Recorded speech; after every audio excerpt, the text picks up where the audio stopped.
Hello, beautiful. Lovely to see you out here.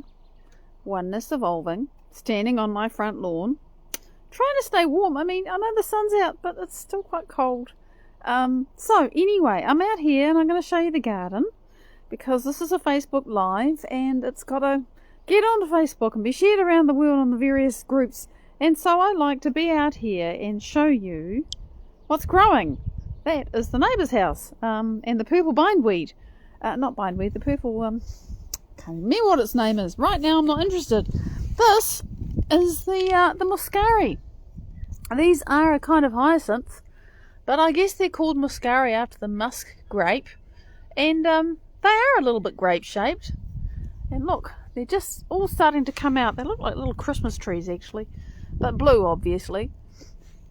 And then here, we get in close, on my knees, you know. Look, the little violas, they're so cute, and they're all slightly different. And I just love these flowers. I mean, there's lots of little plants sprouting up, and look, this one is just pure purple. See, there's no blue centre, so they change. Everything changes, and so yeah, I just thought I'd show you this garden. Look, the sedum. It's coming up with all its flowers. They haven't opened out yet, but they're getting there. Let me get you some. There you are, focus. You can see the green ends on it. Pink flowers, green ends. Everything's coming up. I need to spend just a little time here.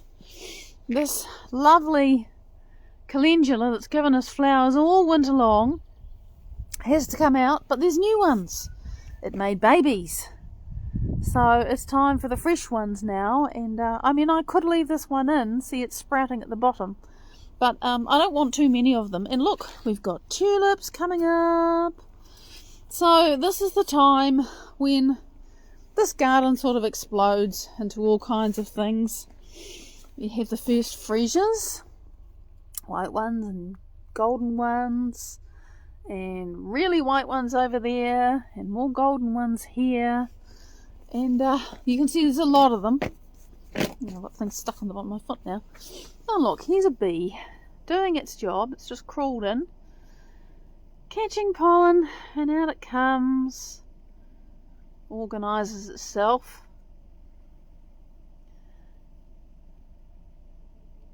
And goes again. Okay. Doing its job really well. Oh, there we go. Next. I think I'd follow the bee around doing its job. But it's kind of lovely to stop and appreciate nature in action. It's really just beautiful to see them. Bees are no longer taken for granted in New Zealand because with the advent of the varroa mite, suddenly they stopped doing so well. And look, and I mean we still have bees obviously, but people have to work at it. Look at this. I don't know why, but some of these freesias make purple leaves. And they're actually quite lovely the way they stick out from the green ones. And here's the last. This is actually, I said the last cluster, but this is the first cluster. Hello, beautiful people. It's lovely to see you joining in. Say hi if you want. I love to greet you. And we're just spending a little time while the live propagates out around the internet, enjoying the garden. Before I get outside and inside rather, and tell you what I've been doing this week, because I am actually doing an update about what I've been writing for God of Me. And look, we have these cute little white violets. They're a little bit grubby because I had to weed them, but there you go, there they are. And it's a great ground cover, but there was a whole lot that I actually moved. So they look a little bit like I've moved them, but they will bed in and start making more greenery, and that'll be really nice. So this is the garden.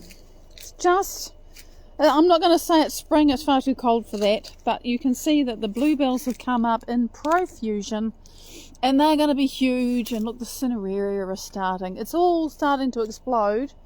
So in the next little while, and I went straight past this and didn't show you, this is the first cineraria, which has already exploded. So that's kind of exciting. I love seeing the flowers wake up. And look at that fern back there. It's just fabulous. And see this? First magnolia flower Come on, focus for me, please. Come on, sort it out. I'll try and give you some focus. There you go. Oh, there we are. So it's got really dark flowers, and there'll be lots of them, but that one's really early. Alright, I'm going to turn this around now. I didn't really show you the day, did I? There's the day. And the cherry tree's been pruned. It's going to be beautiful when it flowers. Be just glorious apple blossom, but cherry blossom. Okay, in we go. Let's get on with the topic for today, which is how our thoughts and feelings and actions really are us. The people who say you are what you eat, not really so. Not really true. We are what we think. We are what we do. We are what we most commonly feel. And so I'm going to talk about that today. Because today, in my writing, because I'm doing this God of Me thing, and God of Me is this cunning evil plan that I have to get information on the internet, which has been really powerful and useful to me, and make it available to other people. In short, this is falling over my eyes. And to do that, well, you've got to write the information. So I've been writing the information, and I carve out one Wednesday morning a week to do that. So, and then I come online here and tell you what I've been doing. So that's what I'm doing. So last week I wrote about a thing called homeostasis. And I wrote about homeostasis because I went through the week before and summarised everything I'd done for about the last year and thought, there's a gap. I discovered the missing link. And so last week I wrote a lot about the missing link, and this week I tidied up about the missing link, which is homeostasis. Because for the past however long, I've really been trying to explain why is it so damn hard to change. And one of the reasons why it's so freaking hard to change is because we actually get emotionally, chemically in our bodies addicted to feeling the way that we feel, even when we don't like it. You got to understand that. You might have a problem with being depressed or feeling angry or feeling powerless or always feeling lackful or whatever it is. But what you don't understand is that part of you that doesn't want to feel that way is 5% of you. The other 95% of you is in your body and in your unconscious brain. And that part of you, that 95% of you that you're not aware of, and believe me, that is the proportion, is running your body, and it's doing it with this thing called homeostasis. So I had to explain homeostasis because otherwise I couldn't really explain what I'm trying to explain. So, and now she thinks they probably want anybody who didn't listen last week, or did listen last week and forgot, as I might have, saying, well, what is homeostasis? So homeostasis is how our body keeps everything the same inside. So, here I am, I'm wearing clothes because it's cold. So the clothes help my body to maintain that 36 point whatever it is Celsius, whatever it is in Fahrenheit, I don't know, because I think Celsius. My body, if I didn't have those clothes, my body would start to shiver because it would generate heat to do its best to maintain the homeostasis, because regardless of whether it's hot or cold, my body needs to be the same temperature inside to run. That's a homeostasis thing. It's a function of homeostasis, is keeping temperature the same. If I am sitting in this room and a tiger walks into the room, a hungry tiger, well, if I don't get up and run away and stop doing this broadcast and put a door between me and the tiger, I'm going to die. The tiger's going to eat me. So the parts of my nervous system that recognise that the tiger is a danger are going to do everything that they need to do, so I run the hell away from the tiger so I can survive. And, that actually pushes things out of homeostasis for a while, but then I come back to homeostasis. There is a mechanism that allows me to run the hell away from the tiger and survive and then come back to normal. Homeostasis manages all of this, but I've given you an example of going out of homeostasis, but staying warm, staying cool, needing to have food, we need to eat, right? because our body needs energy. It needs a certain amount of energy to run. And so if we don't have enough food, we get hungry because our body is sending that signal to us to say, you're hungry, you need to eat, go and find some food. Hello, gorgeous people. It's lovely to see you on. So our body is always busy managing homeostasis. And homeostasis in our body is run by our nervous system, our immune system, and our hormone system, our endocrine system, if you don't know that word. Our endocrine system is made up of 8 glands, some of which you probably will know, like the thyroid and the adrenals and the pancreas. Well, you've got 3 in your brain. There's the hypothalamus, the pituitary, and the pineal gland.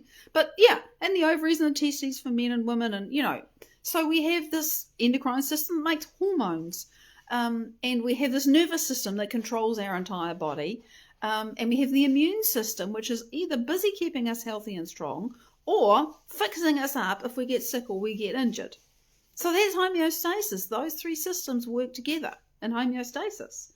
And I wrote about that last week, and this week I always, I write, I do a big brain dump, I try to tell a good story, and the next time I look at it, I know I'm always going to be tidying, I'm going to be sub-editing what I've written. And sometimes that sub-editing turns into major editing because it just isn't quite right. But anyway, I did that.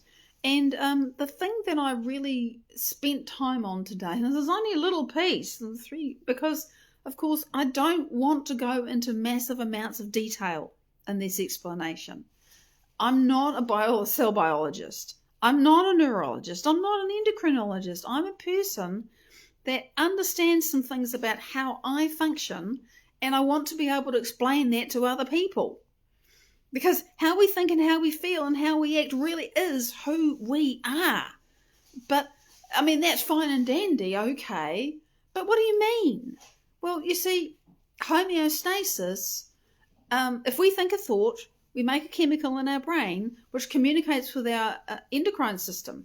And the endocrine system sends out those hormones, and those hormones act on the cells in our body and tell them what DNA to wake up to make a protein, to make our body run. And if that is to make us run away from the tiger so we survive, or if it is to heal our body because we've got sick, or if it is to warm us up or cool us down or make us go and seek food or whatever, all of that stuff is coordinated so that we survive. Homeostasis is about survival. Now, where was I? I've got completely lost in my own thing. That's right. So I wanted to say very succinctly, the nervous system, it has to process all of the information that comes in from the outside world and also from our inside world, our thoughts and feelings, because of the things we think, the things that we do, and the feelings that we feel.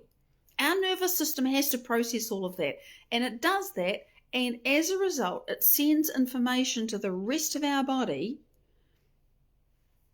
to tell it what to do, how to handle whatever situation we're in. And I looked it up. Our nervous system is connected to every cell in our body, except for blood cells and except for like immune cells that wander around in our bloodstream and munch up invaders or whatever. Everything that's in one place, I believe, has a connection with our immune system. It's not very far away from a nerve cell that's giving it information, saying, this is all you need to do right now. So our nervous system, everything we think, feel, do, experience, sending information to our body. Big part of homeostasis, right?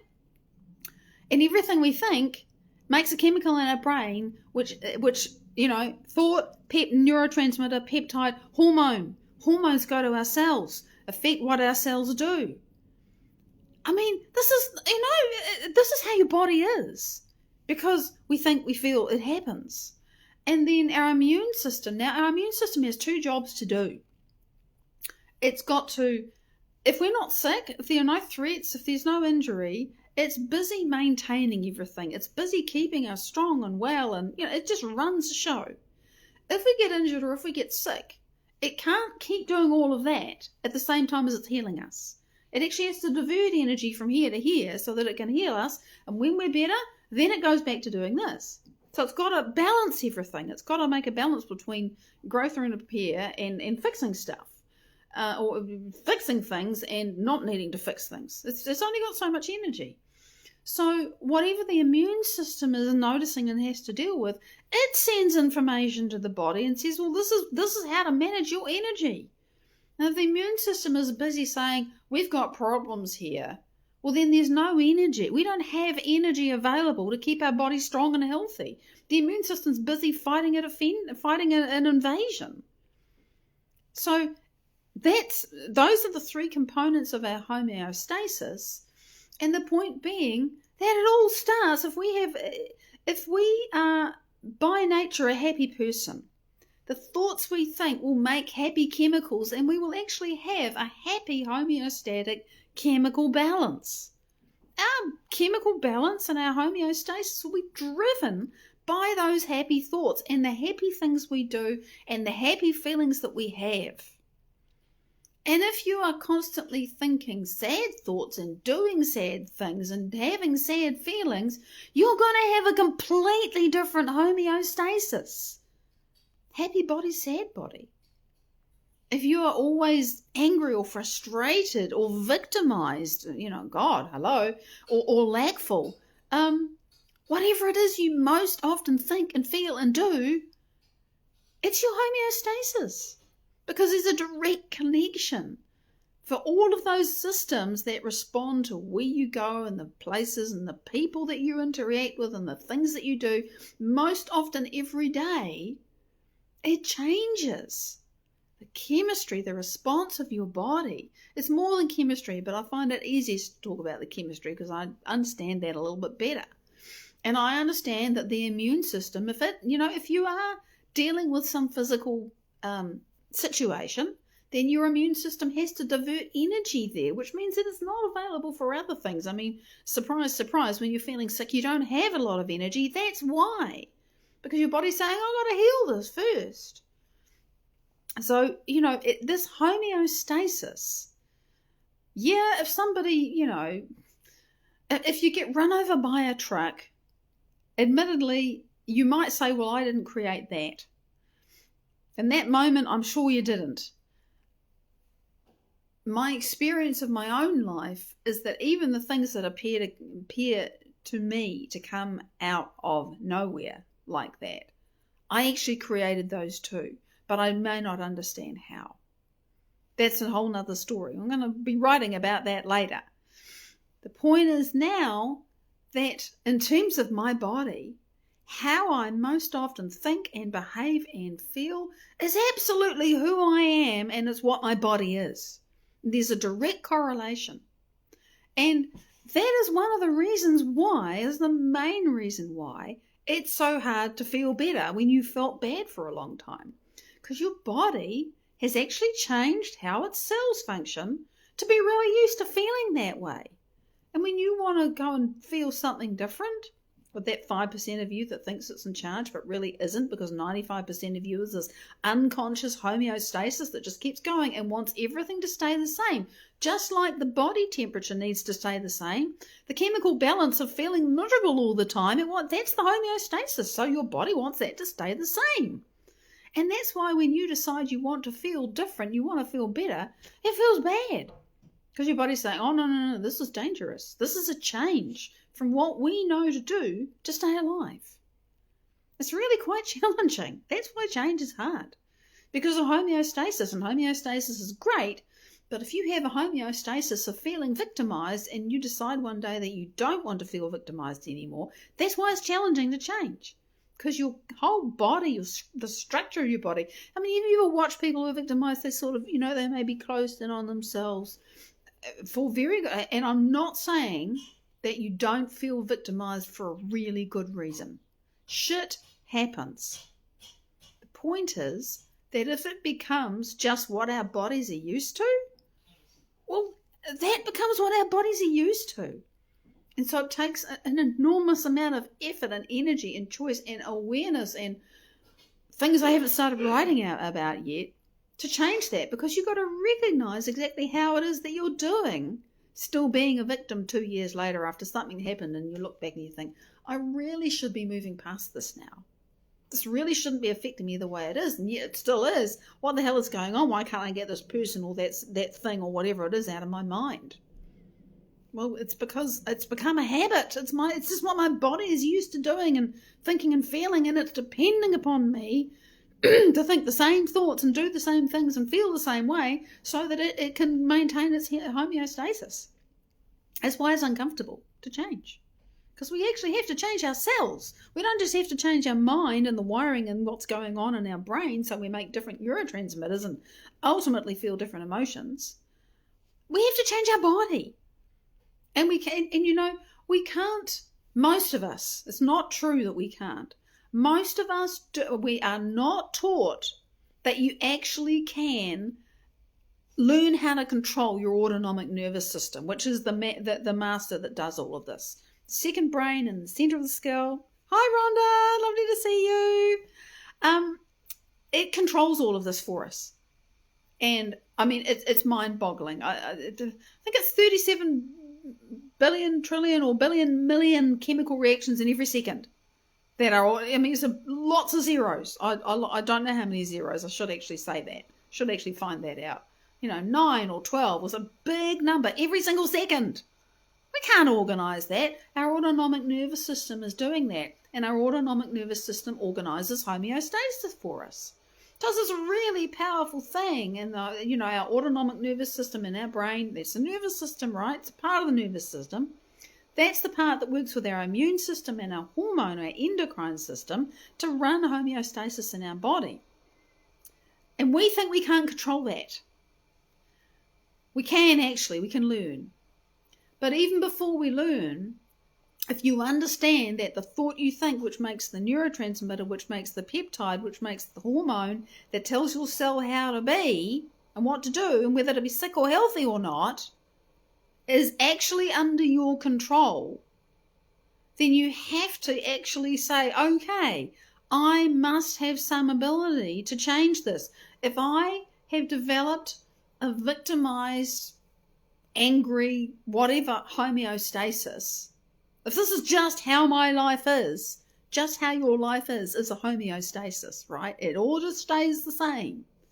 Well, if you created that, then maybe you can learn how to create another that's different.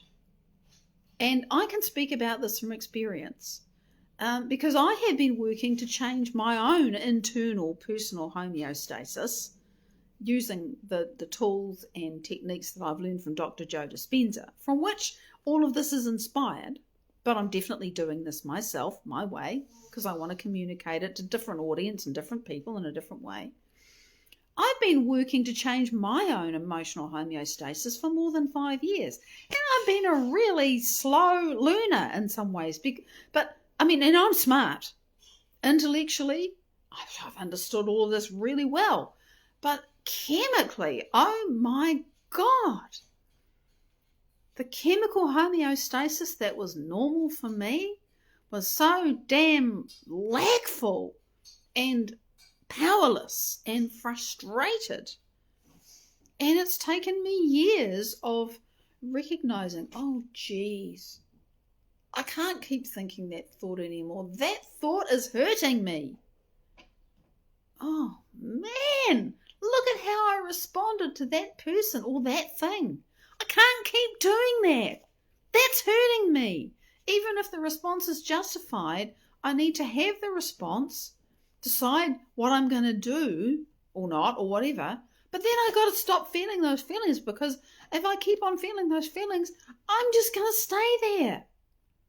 I just have to stop thinking and feeling this way. And with me, there's not so many actions I need to change. The actions for me are mostly choosing to keep thinking and feeling the same way. It's mostly internal for me. But for some people, it's very physical. It's like, I have to stop doing that thing because it's bad for me. For me, most of the battle's been internal. There were receptors on my cells that have been so used to that limited, frustrated, stuck, powerless, cannot jump out of this deep bucket chemistry. That's been the 95% of me that I just could not overcome. Hey, it's starting to change. It's taken me a long time. I've had to be really determined, and I've had to face myself so many times and, oh my goodness. And this, by the way, this is not about what some people might call shadow work.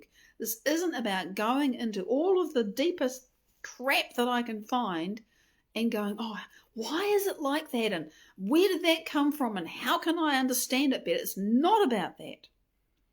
It is about recognizing what I've been thinking, what I've been doing, and what I've been feeling, and changing it.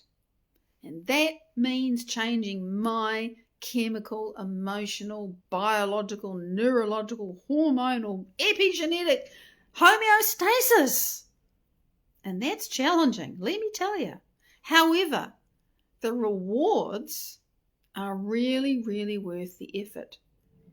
I can honestly say that maybe in the last year, it took some time, right? But maybe in the last year, I have actually been able, I now can, even if I'm in the middle of an emotional reaction, feeling angry or upset or whatever, if I choose, because sometimes I will stay with the emotion that what am I actually upset about? You know, what the hell's going on here? Not to try and figure it out and understand why, just what is going on? What is my response? What am I responding to?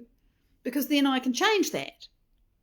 But once I get past that, it's like, okay, I need to feel something different now. I can actually willfully and consciously and on command say, I'm going to feel joy. And I can do that. I can do that. I can feel joy right now because I've chosen to. Or I can feel tremendous love. I can just bring up that feeling. And I can revel in it, and I can make it grow, and I can feel it, and I can give my body that chemical signal instead of the other one. But I couldn't do that a year ago. It took me that long to change myself, to be able to pull up these emotions on command. I'm still working on trust.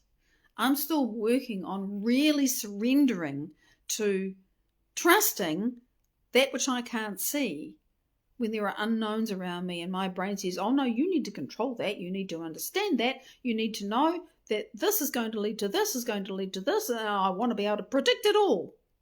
Hi, Amber. Lovely to see you. So I'm still changing that because I've really been not the normal kind of control freak.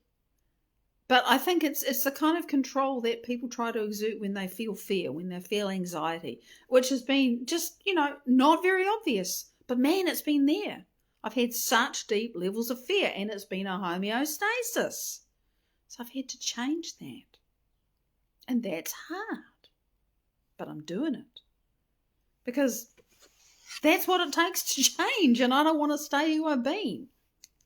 So, anyway, that's most of my rave.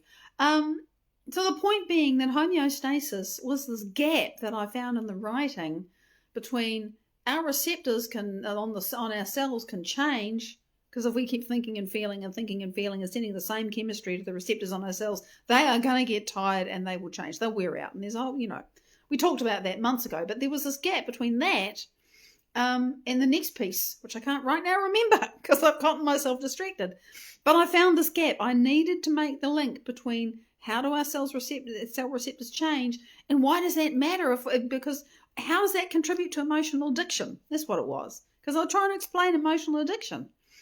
So the cell receptors change, and that means our homeostasis has changed. We're chemically, hormonally, biologically, neurologically, in every way our body changes to adapt to who we are being. How we think, how we feel, what we do most often. Our body literally is that. It's shaped by that in every moment. That's our homeostasis. If we want to change, just like me, you really have to change those aspects of yourself. And it's not about analysis paralysis. It's about waking up to who you've been being, what you think, what you do, and how you feel most often, and changing it. And I know I haven't talked one little bit about how I change it. If you're in a hurry, because it's going to take me a while to get to that, go and check out Dr. Joe Dispenza and his work, because that's what I'm doing. But of course, I'm learning other stuff, and I'm expanding and I'm growing, and the model in my own awareness. There's so much I want to tell you, so much I want to write, and I just have to do it 1 week at a time at the moment, because that's how it is. So the last thing, I made myself a little notebook here. The last thing about all of this, because for so long I thought that I had no control over my emotions, because I didn't know. It's like, I want to feel differently. No, the 95% of me was saying, no, stay in homeostasis. And the question that I ask in the writing is, well, who's in charge? Who's in charge of all of this? Well, the second brain, our autonomic nervous system is our second brain. It's the one that's in the center of our skull. The thinking brain's on the outside, the second brain's in the middle, and then the brainstem and the cerebellum. The autonomic nervous system is the part of us that's unconscious, and it runs our body for us. But who's in charge of that? You are.